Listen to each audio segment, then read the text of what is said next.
Garbage like you doesn't belong in a house of God, let alone a house of justice." Those were the words that would ignite a firestorm. A blaze so catastrophic it would incinerate the life and career of Officer Frank Miller in the most public and humiliating way imaginable. If you believe that no one, especially those in power, is above the law, then prove it. Stop what you're doing, smash that like button, and type "Justice Now" in the comments below. Let's see how many of us demand accountability. The story begins on a brutally cold Tuesday morning in November. Judge Eleanor Vance, cloaked in the anonymity of her civilian attire, a simple, elegant wool coat, ascended the grand granite steps of the Harrison P. Sterling Federal Courthouse. A heavy, worn leather briefcase, filled with the lives and futures of a dozen people, was held firmly in her gloved hand. The 8:30 a.m. sun was a weak, watery disk in the gray sky, casting long, skeletal shadows that seemed to claw at the monolithic columns flanking the entrance. For 20 years, this had been her ritual, a solemn pilgrimage to the seat of power she now commanded. Within that briefcase lay judicial orders bearing the weight of federal authority, complex case files she had spent the entire weekend dissecting, and administrative documents stamped with her official, unassailable seal. But Officer Frank Miller saw none of that. His vision was clouded by a thick, suffocating fog of prejudice, a poison he'd been mainlining for all 15 years of his stalled career. "Well, look what the damn cat dragged in," he muttered, his voice a low growl. He detached himself from the shadow of a massive concrete pillar, a predator emerging from its blind. At 6'3" and a solid 250 pounds of muscle and resentment, Miller had long ago learned that his physical presence was his most effective tool. Intimidation was cleaner, faster, and far more satisfying than the tedious paperwork of actual police work. He was a hammer, and to him, everyone who didn't look like him was a nail. "Another stray, thinking she can just wander onto federal property," he sneered, his words curling in the frigid air. He planted his massive frame directly in Eleanor's path, a human roadblock of pure contempt. His eyes, small and hard like chips of flint, weren't curious about her professional briefcase. They were accusatory. "This ain't the welfare office, lady. You lost, or are you just here to start trouble?" Eleanor halted. Her expression remained a mask of professional calm, but beneath it her senses screamed. She had navigated the treacherous waters of courtrooms for over 3 decades, facing down murderers and mob bosses. But this was a different kind of monster. This was raw, systemic hatred wearing a badge and a gun, and she felt the primal danger of it in her bones. "Excuse me, officer," she said, her voice even and polite, a stark contrast to his jagged rasp. "I'm here for work. If you need to see my identification, I'd be happy to—" "Work?" Miller's laugh was a harsh, ugly sound, like gravel being ground under a steel-toed boot. "Lady, the only work your kind has in this building lands you in a holding cell. This is a federal courthouse, not a damn soup kitchen. Now turn around and get lost before you make a problem for both of us." His voice was saturated with the unearned authority of a man who had never been questioned, never been challenged, and never once faced the consequences of his own venom. As if summoned by the scent of conflict, 2 other officers, Reynolds and Diaz, materialized from the periphery. They were Miller's acolytes, vultures drawn to the promise of a fresh kill. "Got another one who thinks she runs the place, Frank?" Reynolds called out, a smug grin plastered on his face. He was already pulling out his phone, ready to record the humiliation for their private group chat. "They just never learn, do they?" Miller's eyes glinted with a cold, triumphant fire.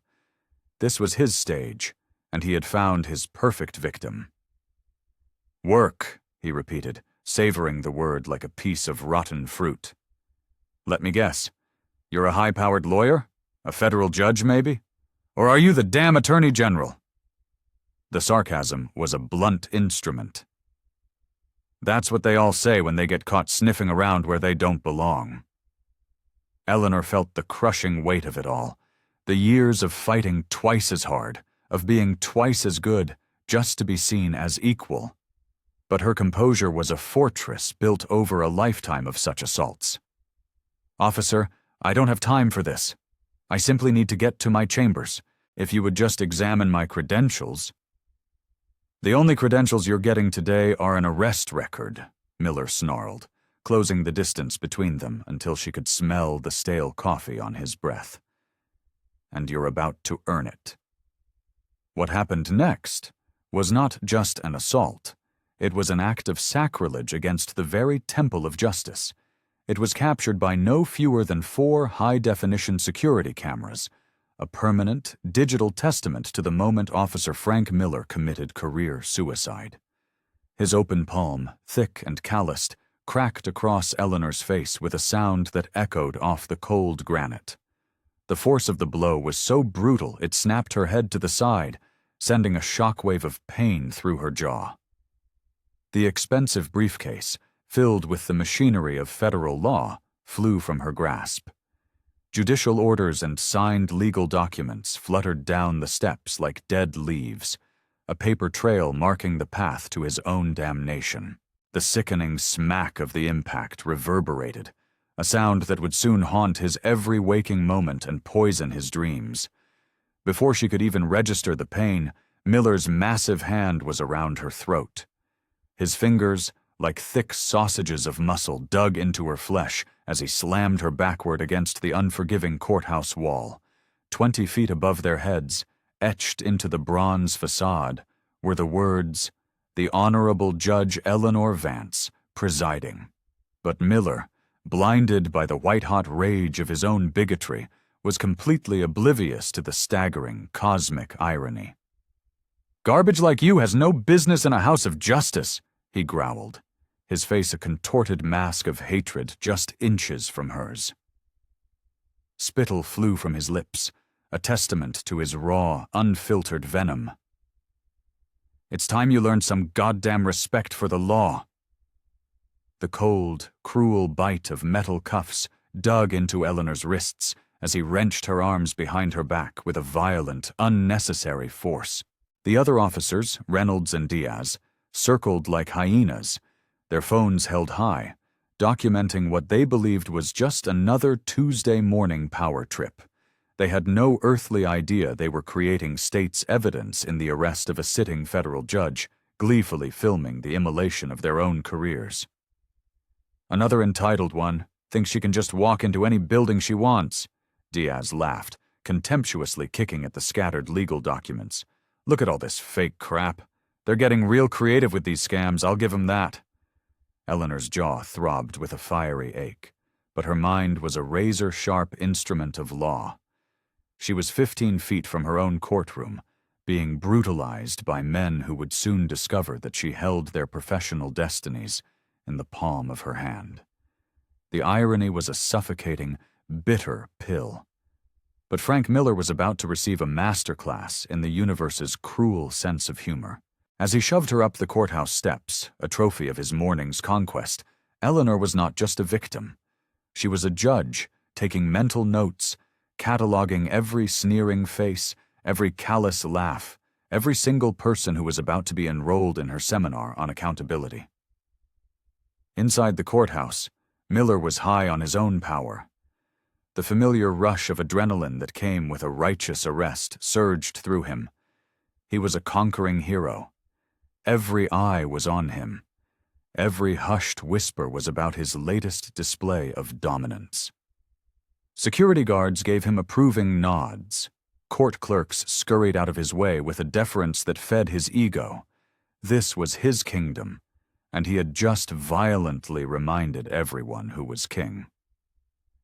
"Got another one for the books, Sergeant Peterson," Miller announced to the desk sergeant, his chest puffed out with a peacock's pride. The adrenaline was a drug, and he felt invincible. Attempted breach of security, resisting arrest, and felony assault on a police officer. Sergeant Peterson, a man whose spirit had been ground to dust by 20 years behind that desk, barely glanced up. Miller's arrests were a dime a dozen. Same script, different character. "What's the story on this one, Frank?" Subject was casing the entrance, Miller began, his voice taking on the practiced, authoritative cadence he used for official reports. The lies flowed from him as easily as breath, each one a brick in the wall of his fabricated narrative. Carrying what looked like a briefcase full of forged legal documents, claimed she had official business here. When I tried to verify, she got hostile, then violent. Over 15 years, Miller had become an artist of the official lie, a master of omission and emphasis. In the sterile, cold holding area, Eleanor sat on a hard metal bench. Her professional clothes were now wrinkled and stained from Miller's assault. The handcuffs were cinched so tight, her fingers were turning a dusky shade of purple. But she had endured worse. As a young prosecutor in the trenches, she had faced down threats that would make Miller's bullying seem like child's play. Her mind was a whirlwind of legal strategy, cataloging every shattered protocol, every violated constitutional right. She mentally ticked off the Supreme Court precedents that now applied directly to her. Terry v. Ohio on reasonable suspicion, which Miller had none of. Miranda v. Arizona on her right to remain silent, a right she had been given no chance to exercise. Brady v. Maryland on the prosecution's duty to preserve evidence, evidence that was currently being recorded by Miller's own cronies. As a federal judge with 2 decades of experience, she had presided over thousands of cases, many involving police misconduct. She had sentenced men to die, listened to the most heartbreaking testimonies, and witnessed the entire spectrum of human depravity. But she had never, not once, experienced the system from this side of the bars. She had never felt the cold, dehumanizing grind of being processed like cattle. She had never sat in a cell, tasting the metallic tang of fear and rage, wondering if the scales of justice would tip toward truth, or if corruption would once again carry the day. The sheer absurdity of it all was overwhelming. Miller had assaulted a federal judge less than a stone's throw from her own chambers. He had desecrated legal documents she had personally written and signed. He had placed handcuffs on the one woman who possessed the constitutional authority to strip him of his freedom for the rest of his natural life. Her confiscated phone contained the direct numbers for the head of the FBI's Civil Rights Division and the United States Attorney General. Her briefcase, now sitting in an evidence bag, was filled with sensitive judicial materials that were, in themselves, irrefutable proof of her identity. But the most delicious irony of all was yet to come. Frank Miller was about to commit felony perjury in front of the one person in the entire world who had both the power and the encyclopedic knowledge to utterly destroy him with a single, devastating revelation. If you believe that no one should ever have to endure this kind of discrimination, let me know in the comments where you're watching from. Let's create a global map of people who stand for justice. Frank's got a live one today, Officer Reynolds announced to the small crowd of law enforcement officers that had gathered near the booking desk, replaying the video on his phone for their entertainment. This one was a real piece of work. Claimed she was a judge or something. Even had a briefcase full of fake papers to sell the story. Officer Diaz laughed, a high-pitched, cruel sound. They watch too many movies. They think if they dress up and use big words, we're supposed to just roll out the red carpet. That's not how the real world works, sweetheart. The casual, open racism of their banter was sickening. Years of operating without consequences had made them bold, comfortable spewing their prejudice in the open, confident that the blue wall of silence would always protect them. "So what's the usual play here?" asked a rookie officer, his eyes wide with a mixture of admiration and apprehension. "Open and shut," Miller replied, his confidence absolute. "The judge will see right through her act. These types always get the max sentence. They waste the court's time with their bullshit stories and false accusations of racism. The system doesn't like being disrespected. Miller had absolutely no idea that the system he so confidently referred to was, at that very moment, sitting on a cold metal bench just 20 feet away. He had no clue that his victim was the final arbiter of his entire professional existence, the gatekeeper for every warrant he sought and every testimony he gave. As the booking process dragged on, Eleanor remained perfectly still, a picture of calm defiance. But a closer look would have revealed the faintest hint of a smile at the corners of her mouth. She was taking notes, not on paper, but in the indelible ink of her memory. Every name, every face, every lie. The hunter was about to become the hunted, and he was proudly, stupidly, walking right into the center of her trap. In the courthouse's administrative wing, Miller began the meticulous process of constructing his official narrative. It was an art form he'd spent 15 years perfecting, the subtle alchemy of truth and fiction that transformed the messy, brutal reality of the street into the clean, sterile language of a legal report. The secret ingredients were unshakable confidence, a peppering of specific but unverifiable details, and a story that played directly into the pre-existing biases of prosecutors and judges. The system, he knew, was built to believe men like him over women like Eleanor Vance. "Let me walk you through the incident report," Miller said to Assistant District Attorney Jennifer Walsh. Walsh was a harried, middle-aged woman who saw her job as a conveyor belt.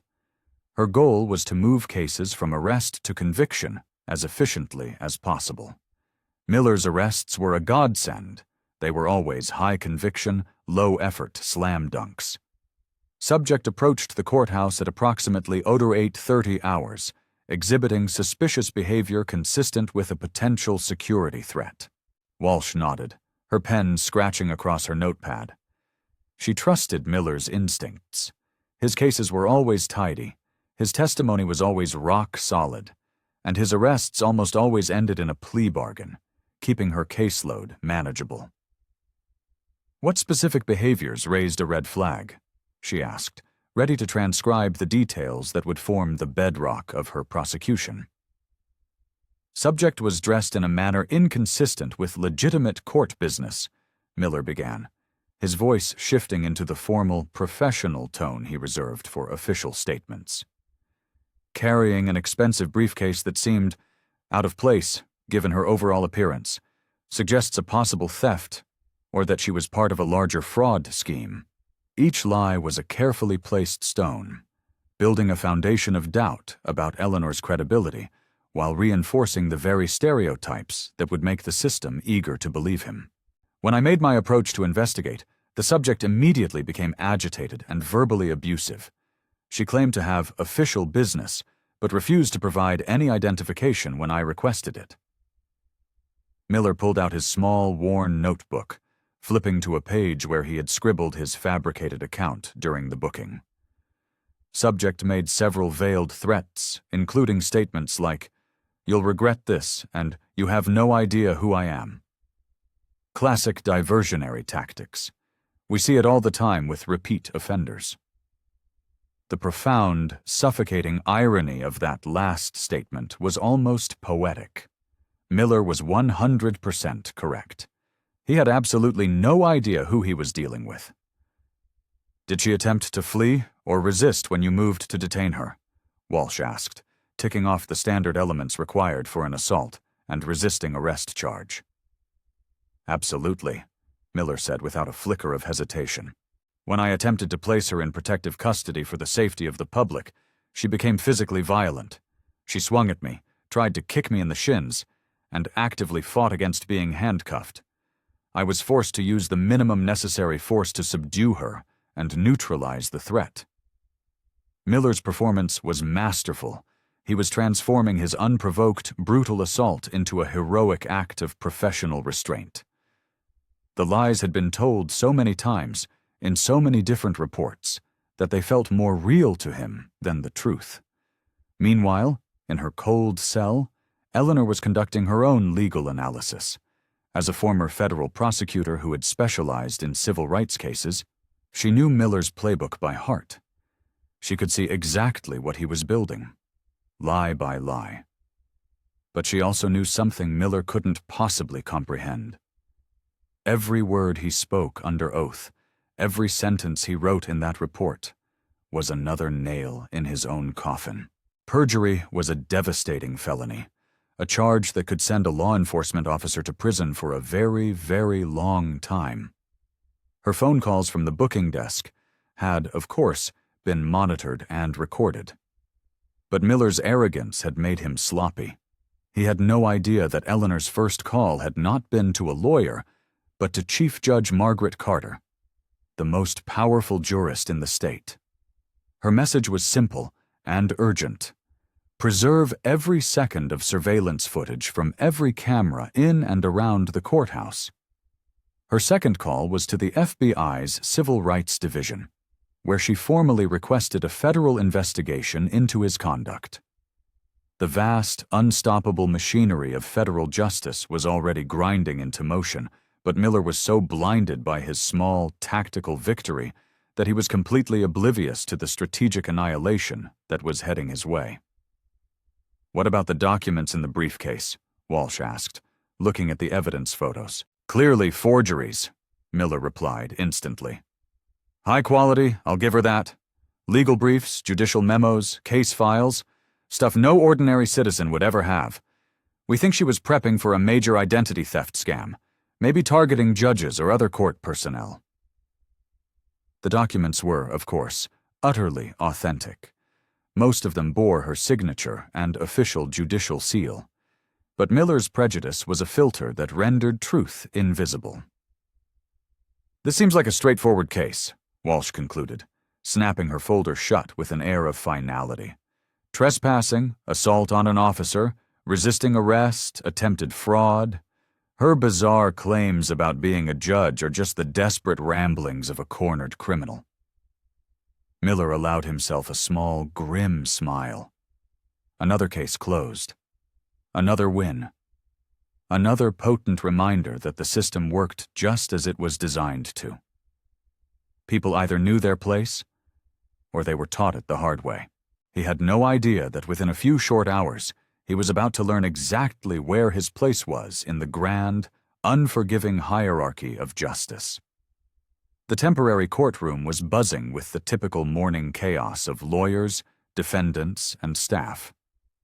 Judge Robert Parker, a thin, sallow man in his late 60s, was filling in for the mysteriously absent Judge Vance. He ran his courtroom with the brusque efficiency of a man who viewed justice as an assembly line. He'd been informed that Judge Vance was dealing with a personal emergency, but he had no clue that the emergency was currently sitting in handcuffs at the defendant's table. "Case number 2025 CR 91228, the clerk droned. "The State versus Jane Doe." The use of Jane Doe was another of Miller's calculated insults. By listing her as an unknown, he further stripped her of her identity, reinforcing his narrative that she was a nameless, faceless nobody. Officer Frank Miller took the witness stand with the supreme, unshakable confidence of a man who had told his story 100 times and never been doubted.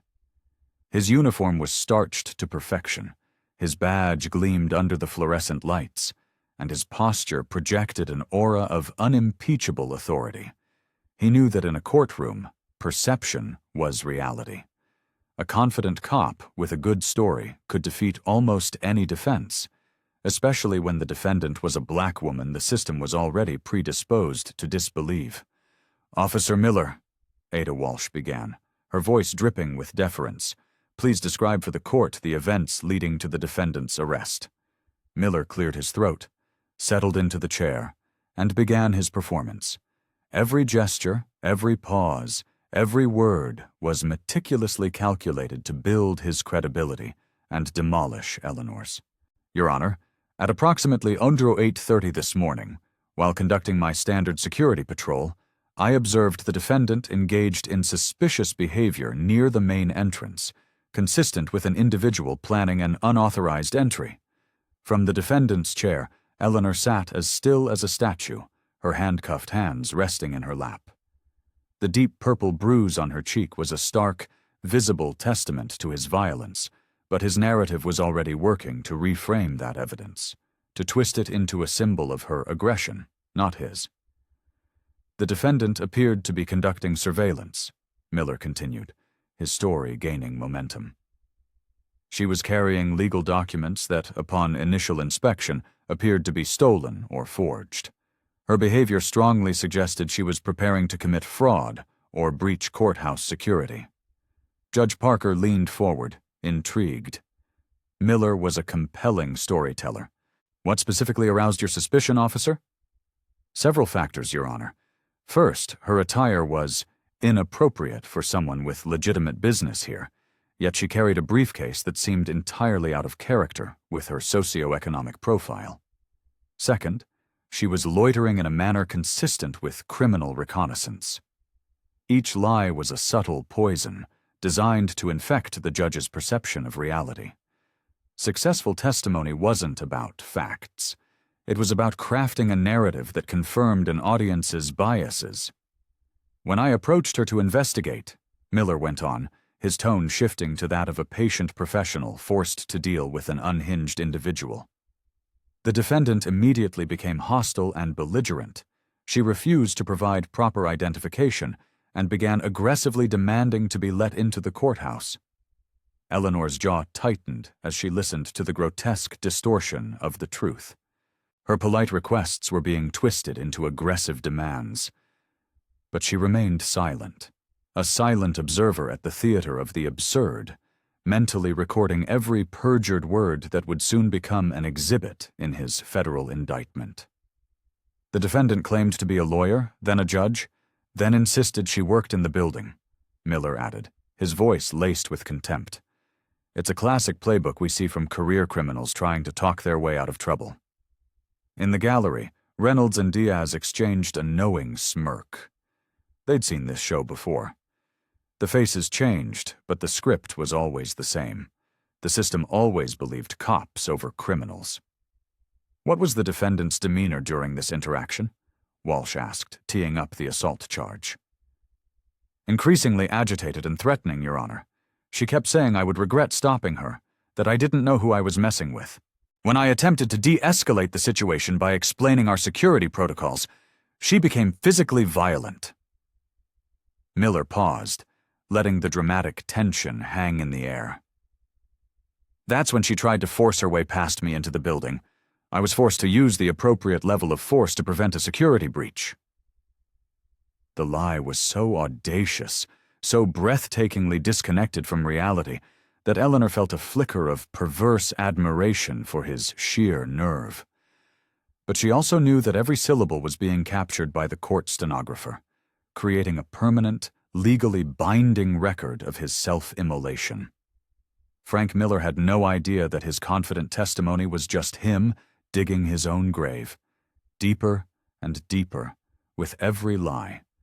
Miller was in his element now, his fabricated testimony flowing with the smooth, practiced ease of a seasoned actor. He knew exactly which buttons to push to make judges and juries see what he wanted them to see. Officer Miller, Ada Walsh continued, can you describe the specific nature of the defendant's physical aggression for the court? Absolutely, Your Honor. After her verbal threats failed, she escalated to physical violence. She swung her fist directly at my face, forcing me to raise my hand defensively to block the blow. Miller demonstrated the motion, a clean, professional-looking block. In reality, he was pantomiming the brutal backhand that had left the livid bruise on Eleanor's cheek, but his performance was so convincing it seemed plausible. When I attempted to secure her hands for everyone's safety, she began kicking violently at my legs and struggling with all her might. At that moment, I knew I was dealing with someone who posed a serious threat to the safety and security of this courthouse. Judge Parker nodded grimly, completely ensnared in Miller's web of lies. And what measures did you take to bring the situation under control? I utilized the minimum force necessary to subdue her aggression, Your Honor. I secured her hands in department-issued restraints and immediately radioed for backup to secure the area. The lies were becoming more elaborate, more confident. Miller had learned long ago that the key to effective testimony was absolute commitment to the narrative, no matter how far it strayed from the truth. I want to emphasize for the court, Miller added, leaning forward earnestly, that I exercised extreme restraint. The defendant was clearly unstable, possibly under the influence of narcotics. A less experienced officer might have been forced to use far more significant force to control her violent behavior. Eleanor almost let a smile touch her lips. It was the classic police misconduct playbook, page for page. Step 1. Claim the victim was the aggressor. Step 2. Emphasize the officer's heroic restraint. Step 3. Suggest drug use without a shred of evidence. Step 4. Present naked brutality as professional policing. Officer Miller, Judge Parker interjected, in your professional opinion, what was the defendant's motivation? Miller's eyes gleamed. This was his favorite part, the moment he got to present his own bigotry as expert analysis. Your Honor, in my 15 years on the force, I've seen this pattern countless times. Certain individuals feel they are entitled to special treatment, that the rules don't apply to them. When confronted by legitimate authority, their first move is to cry racism or police brutality. His voice swelled with a righteous indignation he had perfected over years of testimony. Frankly, it's an insult to the real victims of discrimination. This defendant is attempting to weaponize legitimate social issues to evade responsibility for her own criminal actions. She knows that if she can make this about race, she might be able to manipulate the system. Several people in the gallery, courthouse regulars who knew and liked Miller, nodded in agreement. His narrative was comfortable, familiar. It confirmed what they already wanted to believe about crime and justice. Miller pulled out his phone, the one Reynolds had used to record the incident. I have partial video here, Your Honor. Unfortunately, my own body camera suffered a technical malfunction this morning. The lie was smooth as silk. A malfunctioning camera was always more believable than no camera at all. It allowed him to present a carefully edited snippet that supported his story while hiding the full truth. However, this footage clearly shows the defendant's combative state and my professional, measured response. Eleanor knew his body camera hadn't malfunctioned. She knew that every second of footage was automatically backed up to a secure county server. But Miller was clearly unaware of the digital tripwires he was blundering into. Officer Reynolds, Ada Walsh called. Can you corroborate Officer Miller's testimony? Reynolds stood tall, his expression a mask of solemn duty. Yes, ma'am. I witnessed the entire event. Officer Miller acted with exemplary professionalism and restraint. Eleanor watched as the conspiracy of lies grew, each new perjury making Miller's eventual fall from grace that much more spectacular. Reynolds, who had been laughing and egging Miller on, was now presenting himself as a dispassionate, credible witness. The defendant was clearly attempting to bypass security. Her behavior was erratic and confrontational from the start. She seemed intent on forcing her way into the building through intimidation. And the assault on Officer Miller? Judge Parker asked. Your Honor, I saw it with my own eyes. She swung at his face and kicked at him when he tried to cuff her. Officer Miller showed incredible patience in the face of such unprovoked aggression. The sheer scope of the perjury was breathtaking. 3 sworn officers of the law were now on the record, under oath, telling a coordinated series of lies about their assault on a federal judge. They had twisted a criminal act into a heroic one, their victim into a dangerous felon. But Eleanor knew something they didn't. Every false word was being etched into the permanent legal record, creating a mountain of evidence for their federal prosecution for conspiracy, perjury, and civil rights violations. "Officer Diaz," Walsh called, summoning the third member of the conspiracy to the stand. "What did you observe regarding the defendant's possession of fraudulent documents?" Diaz approached the stand with the same rehearsed confidence as his partners. "Your Honor, I can confirm everything my colleagues have testified to," he began. "But I want to focus on the evidence of premeditation. This wasn't a random outburst. It was a planned criminal act." Judge Parker's eyebrows shot up. A finding of premeditation could add years to a sentence. "The defendant was carrying a sophisticated collection of forged legal documents," Diaz continued, gesturing to the evidence table where the contents of Eleanor's briefcase were displayed. "Case files, judicial orders, administrative memos, materials that only authorized personnel should have." Eleanor felt a surge of grim amusement. Diaz was describing her own work product as a master forgery. He was so blinded by his own ignorance that he couldn't recognize authentic judicial materials sitting right in front of him. "In my professional opinion," Diaz declared, "the defendant was planning to impersonate a court official to commit some kind of large-scale fraud. The quality of these forgeries suggests a well-funded and organized criminal enterprise." "Officer Diaz," Judge Parker interjected, "what specifically about these documents made you suspect they were forgeries?" Diaz picked up one of Eleanor's authentic case files, holding it as if it were radioactive.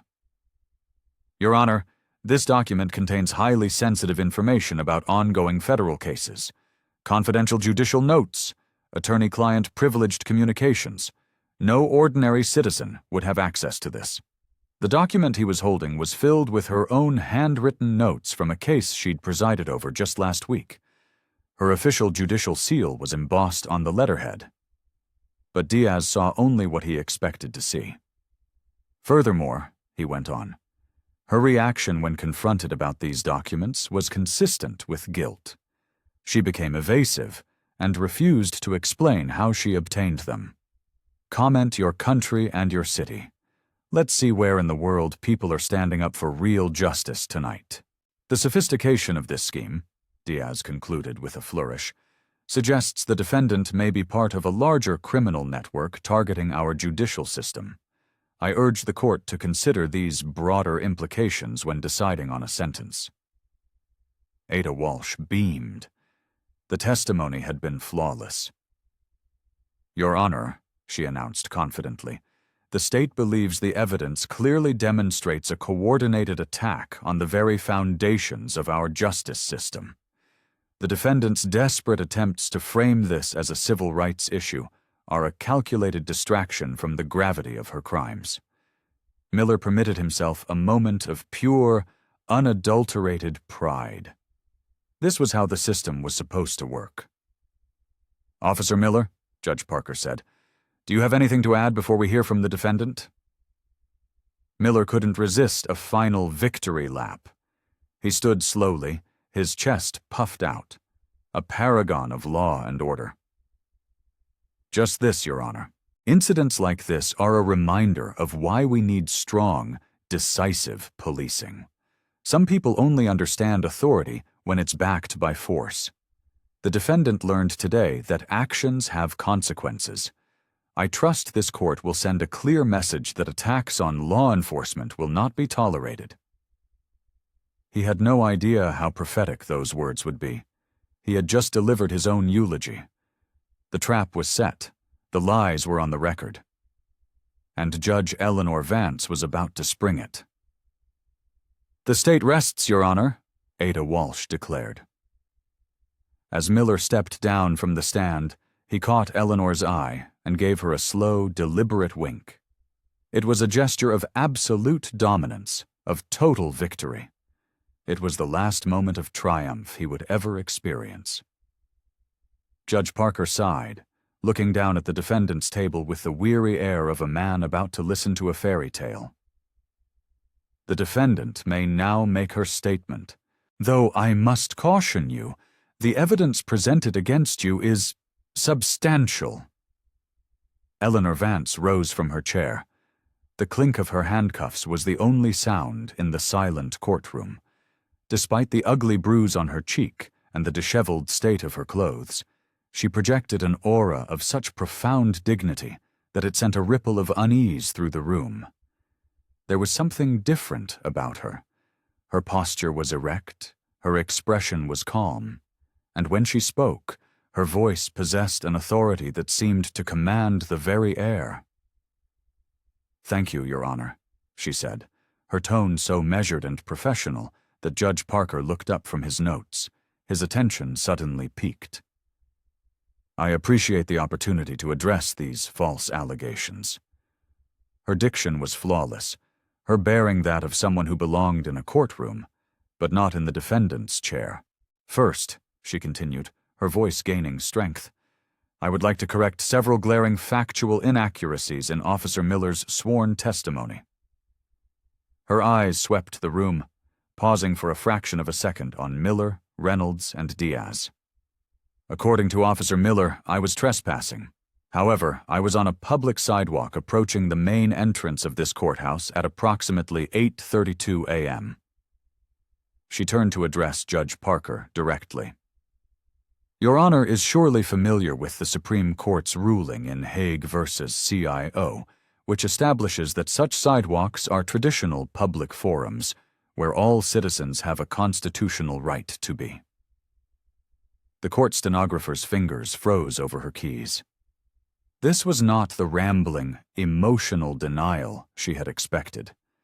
The legal citation was perfect. The reasoning was sound.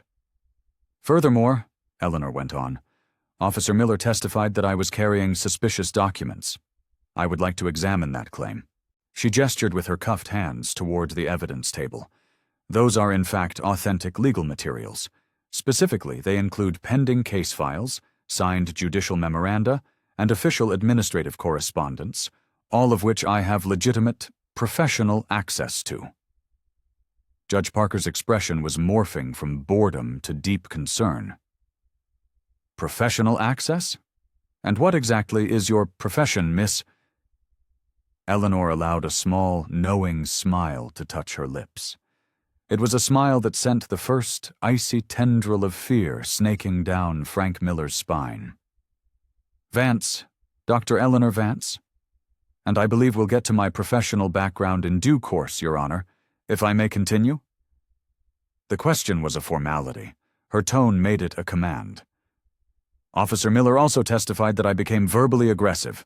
On that point, I will invoke my Fifth Amendment right to remain silent. I will note, however, that any statements I may have made were in direct response to being physically assaulted without provocation, warning, or legal justification." A young law clerk in the back of the room sat bolt upright. There was something hauntingly familiar about this woman's voice, her cadence, her effortless command of legal procedure. "Now, regarding Officer Miller's claim that his body camera malfunctioned," Eleanor continued, and now there was a core of steel in her voice that made the bailiffs shift nervously. "Your Honor, as you know, Federal Rule of Evidence 106 allows for the introduction of complete recordings when only a partial or misleading portion has been presented." Judge Parker was now leaning forward, his full attention captured. "I have reason to believe that comprehensive video and audio evidence of this morning's entire encounter exists and will be made available to this court through the proper channels." Miller's face was beginning to lose its color. His confident smirk was curdling into a mask of dawning horror. Something was going terribly, terribly wrong. "What evidence are you referring to?" Judge Parker asked, his voice now tight with apprehension. Eleanor's eyes gleamed. "Your Honor, this courthouse is blanketed by an extensive network of high-definition security cameras, all of which record to a centralized server with automatic, tamper-proof backup protocols." Miller felt his stomach plummet. In his arrogant rush to fabricate a narrative, he'd completely forgotten about the courthouse's own cameras. "Additionally," she continued with devastating precision, The county's IT protocol automatically backs up all officer body camera footage to a secure cloud server in real time. Any local malfunction is irrelevant. Her voice was now that of a law professor lecturing a failing student. I would like to formally request that this court issue an immediate preservation order for all electronic surveillance data from this morning between 08:30 and 09 hours, including all courthouse security footage, officer body camera backup files, and any recordings made by other law enforcement personnel at the scene. Ada Walsh leaped to her feet. Objection, Your Honor. The defendant cannot simply make evidentiary demands. Eleanor turned to face the prosecutor. The look in her eyes made Walsh take an involuntary step back. Your Honor, pro se defendants have a fundamental right to present evidence under the Sixth Amendment. Furthermore, Brady v. Maryland establishes the prosecution's affirmative duty to preserve and disclose all potentially exculpatory evidence. And Giglio v. United States requires the disclosure of any evidence that might impeach the credibility of a prosecution witness, particularly a police officer who may have committed perjury. The silence in the courtroom was absolute. Ms. Vance, Judge Parker said, clearing his throat nervously, you have an unusually sophisticated understanding of constitutional law. Do you have formal legal training? Eleanor's smile widened, though it never reached her eyes. I have some familiarity with the judicial system, Your Honor. She moved toward the evidence table, gesturing to her scattered belongings. I'd also like to address Officer Miller's characterization of my presence here as suspicious. This, she said, pointing to a specific document, is my daily court calendar. It clearly shows I was scheduled to appear in this very building for legitimate judicial business at 9:00 a.m. Bailiff Henderson, a veteran who had worked in this courthouse for 20 years, suddenly went rigid. His face turned ashen as a flicker of horrifying recognition ignited in his brain. Officer Miller testified that I claimed to be someone important, Eleanor said. To be clear, I never made such a claim. I did, however, repeatedly attempt to show him my official identification, which he refused to even look at before he assaulted me. Miller was now openly sweating, his bravado crumbling into dust. Your Honor, Eleanor said, her voice ringing with newfound power, I have in my possession, despite Officer Miller's violent interference, documentation that will conclusively establish my identity and my legitimate reason for being at this courthouse. What kind of documentation? Judge Parker asked, his voice barely a whisper. Eleanor reached carefully into her coat pocket. My official judicial parking pass, issued by this courthouse, my building access card, programmed with my personal chamber's entry code. And, she paused, holding up a leather credential wallet. My federal judicial identification. Even from across the room, the golden eagle of the federal judicial seal was unmistakable. Bailiff Henderson shot to his feet, his face a mask of pure horror as he finally, truly recognized the woman he greeted every single morning, the woman whose courtroom he protected. Your Honor, Eleanor said quietly, her voice now carrying the unmistakable tone of command. I believe there has been a significant misunderstanding. The color drained completely from Frank Miller's face. His hands began to shake. His entire life was flashing before his eyes. Perhaps, Eleanor suggested, her voice dripping with lethal calm, we should recess so that proper identifications can be verified. Judge Parker stared at the credential wallet, then at Eleanor's face, then at the bailiff, who was nodding grimly, confirming his worst nightmare. Court will recess for 15 minutes, he croaked, his voice hoarse. The gavel fell with a sound like a gunshot. As the courtroom erupted in chaos, Frank Miller felt the world dissolve beneath his feet. He had just arrested God, and Judgment Day was here. During the 15-minute recess, A shockwave of frantic whispers and panicked phone calls ripped through the courthouse. In a small holding room, Bailiff Henderson fumbled with his keys, his hands trembling violently. "Judge Vance," he whispered, his voice choked with horror. "Oh my God, Judge Vance, I am so sorry. I didn't recognize you. They brought you in and It's all right, Henderson," Eleanor said, her voice calm and steady. "You did nothing wrong, but I need you to do something for me now, something very important." "Anything, Your Honor, absolutely anything." Her gaze was like steel. "I need you to go to my chambers, quietly, and bring me my judicial robes, the black ones with the gold trim, and Henderson, bring my ceremonial gavel." He nodded and practically sprinted from the room. Moments later he returned, his face still pale, carrying a garment bag and a small wooden box. With deliberate, practiced movements, Eleanor unzipped the bag. As she slipped the heavy black robes over her shoulders, a profound transformation occurred. She was no longer a victim. She was the embodiment of federal judicial power, an instrument of the Constitution.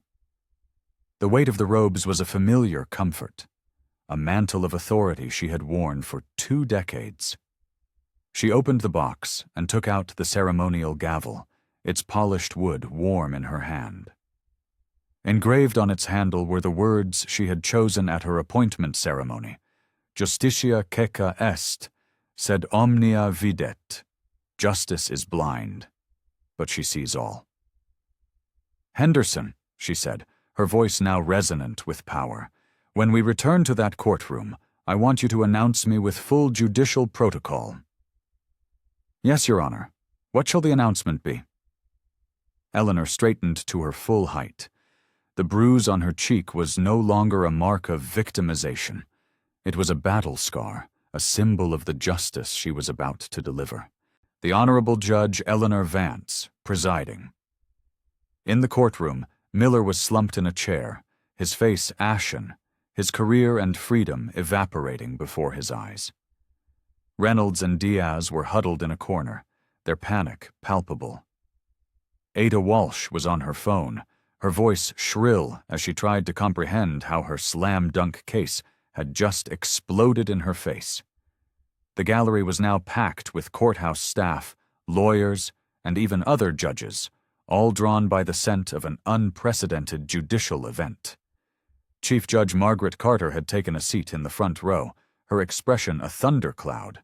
The doors to the courtroom swung open.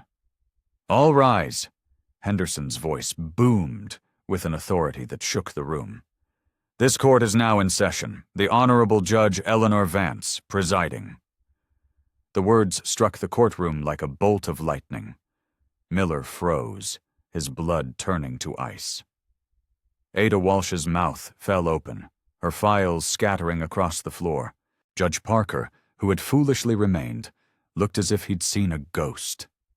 Eleanor Vance entered through the judge's private door. She moved with a slow, majestic grace, her black robes flowing behind her. She ascended the dais, took her seat in her chair, behind her bench, and the entire world seemed to hold its breath. Her eyes, cold and brilliant, swept the room before landing on the man who had assaulted her. "Officer Miller," she said, her voice quiet but carrying the force of a tidal wave. "You may remain standing." Miller looked like he was about to collapse. "Judge Parker," she said, her tone crisp, "thank you for filling in. You are dismissed." Parker fled the room as if escaping a fire. "Officer Miller," she continued, her voice like chipping ice. "2 hours ago you testified under oath. Do you recall your testimony?" Miller could only manage a weak, pathetic nod. "Let me refresh your memory," she said, holding up a transcript. "You stated, and I quote, 'These types always get the max sentence.' Do you recall saying that, Officer Miller?" He was shaking violently now. "And you also testified, under oath, that people like me need to learn that, and I quote, 'actions have consequences.' Do you recall imparting that piece of wisdom?" Diana picked up a tablet computer. "Officer Miller, some new evidence has come to my attention." She turned the screen towards the courtroom. "This is from Courthouse Security Camera 7. The video played, showing the entire unprovoked assault in crystal clear high definition. The courtroom gasped as they heard Miller's hateful words, watched his hand crack across her face, saw him slam her against the wall. "Scum like you has no business in a house of justice," his voice echoed, condemning him. "Now," Eleanor said, swiping to a new file, "let's examine your claim of a malfunctioning body camera. This is the backup footage from your own camera, automatically uploaded to the county's secure cloud server." The new video played, capturing Miller's own voice, raw and unfiltered. "Look at this uppity bitch. Thinks she can just walk into my courthouse. Time to teach her a lesson." The naked, vicious racism of his private thoughts filled the room, a sickening testament to his guilt. "Officer Reynolds, Officer Diaz," she called out. "You both testified that Officer Miller acted with exemplary professionalism. Would you care to amend your sworn testimony at this time?" They were already backing toward the exit, their faces pale with terror. "But there's more," she said, her voice dropping to a dangerous whisper. The courtroom held its breath. "For the past 9 months, I have been personally overseeing a joint FBI and Department of Justice investigation into a pattern of corruption, racial bias, and civil rights violations within your precinct." Miller's face went completely slack with shock. The blood drained from it, leaving a pasty, gray mask of absolute horror. "This morning's incident was not random, Officer Miller. You have been a primary subject of that investigation for months. And today, you personally handed us the most perfect, undeniable, irrefutable evidence of felony civil rights violations a prosecutor could ever dream of." She lifted her ceremonial gavel. "Justitia caeca est, sed omnia videt." Justice is blind, but she sees all. Officer Miller, you said actions have consequences. You were correct. She stood, a towering figure of righteous fury. "Based on the evidence presented in this courtroom, evidence from your own mouth and your own camera, I find you guilty of felony assault. I find you guilty of assault on a federal officer. I find you guilty of deprivation of civil rights under color of law. And I find you guilty of felony perjury." With each charge, Miller seemed to shrink, crushed under the weight of his own crimes. "But this was never just about you, Officer Miller," she said, her voice now ringing with passion, addressing the packed gallery. "You are a symptom of a disease that has infected our justice system. For too long, we have allowed men like you to operate with impunity. For too long, we have told victims that their voices don't matter. That ends today. What happened here proves that no one is above the law." Miller finally broke, collapsing into his chair, his body racked with pathetic, gut-wrenching sobs. "I'm sorry," he wept. "I'm so sorry I didn't know." Judge Vance looked down at the shattered man, her expression unyielding. "Your apology comes years and countless victims too late, officer. Your remorse is born of capture, not conscience. In your final moments as a free man, I want you to think of every person you brutalized, every life you ruined. They all deserved the same justice I am delivering today." She raised the gavel high. "Today, I'm not just delivering justice for myself. I am delivering it for every single person whose voice was silenced by a uniform and a lie." Her voice was a clarion call for a new era. "Officer Miller, you told me to know my place. My place is right here, ensuring that bullies like you can never again hide behind a badge to destroy innocent lives." The gavel came down with the sound of thunder. Final, absolute. "Officer Frank Miller, you are hereby sentenced to 40 years in federal prison with no possibility of parole. Bailiffs, take this garbage out of my courtroom." 6 months later, the Harrison P. Sterling Federal Courthouse was officially renamed the Honorable Eleanor Vance Federal Courthouse.